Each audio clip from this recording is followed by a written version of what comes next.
The Shek Report, with Dave Dameshek reporting. Dameshek here. Happy holidays. Week 16's in the books, so let's get right to it. Just remember, players and coaches, don't get angry at me if I call your name. Ultimately, I didn't do this to you. You did this to you. Let it begin!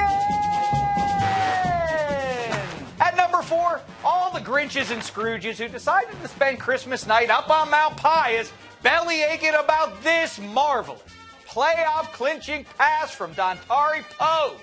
Well, most of us seemed able to enjoy it. If you can't delight in a fat guy named Dontari Poe throwing touchdowns, you officially need to lighten up. And by the way, instead of worrying about how Andy Reid is deploying his guys on the field, maybe you should instead focus on who Rex Ryan isn't deploying on his. Yeah, that's only 10 in overtime, with his team's playoff hopes hanging in the balance.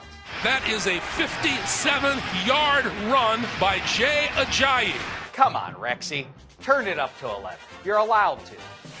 At number 3, the Cardinals, Eagles, and Jags Week 16 wins. While some people are praising these teams for not quitting, I have a question on behalf of their fans. Where was this all season long? I mean, I can forgive the talent challenge Browns and Niners having down years overall, but what gives with you, Arizona? The idea of you being a Super Bowl contender went out the window around Halloween, but you don't decide to start playing like one till Christmas? And you, Jags, you were supposed to be a playoff team, but you don't show up till after Gus Bradley was relieved of his duties? Well, that's not much of a relief at all, is it, Blake? Now it's time for the Everyman, presented by the Campbell's Chunky Everyman All-Star League, which this week goes to Santa Claus for delivering that Christmas night winner-take-all, or at least the AFC North, classic between the Ravens and Steelers. It started off with those splendid color rush get-ups and was punctuated by that climactic touchdown. Fights to the goal line, breaks the plane! All right, Eli Rogers was probably a little out of line for doing this. Keep your hands off Odell Beckham's fiancée! What a scoundrel. And Eric Weddle here should have gotten a face mask penalty, but it wasn't flagged, which could have given the Ravens the game with no recourse for the Steelers. Imagine if that had happened. Anywho, take a look at the big touchdown at the end of the game. Guys hanging on a face mask, stretching for just that extra whisker. Matter of fact, to honor the NFL's best 21st century rivalry, I say we erect a statue of this image, and we'll put it exactly at the midway point between Pittsburgh and Baltimore. Well, okay, maybe the ball should extend just a few inches onto the Baltimore side. Touchdown, Pittsburgh! And by the way, happy holidays to you for watching another year's worth of my nonsense. But to the Grinches who bemoan the fact that I dare mention that I, actually root for an NFL team, I say fat.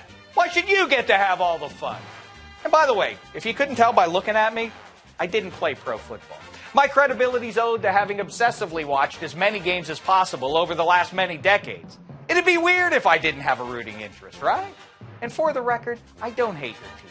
I'm a grown-up, so I don't hate other grown-ups for how they play football. I just hate the Philadelphia Flyers. At number 2, Mother Nature, for letting Derek Carr's fibula break. Shame, especially on Christmas, you mean old lady. But as long as we're casting aspersions on elderly omnipotence, let's get to number 1 in this week's brown paper bag of shame, which this week goes to Father Time, for trying to convince Steve Smith it's time for him to retire. What are you thinking? While other Ravens were out there dropping passes, Steve was busy doing his usual thing, running around and over the opponent. So don't you do it, Steve. You're going to get a gold jacket down the line. But Father Time, you get this. It's the brown paper bag of shame.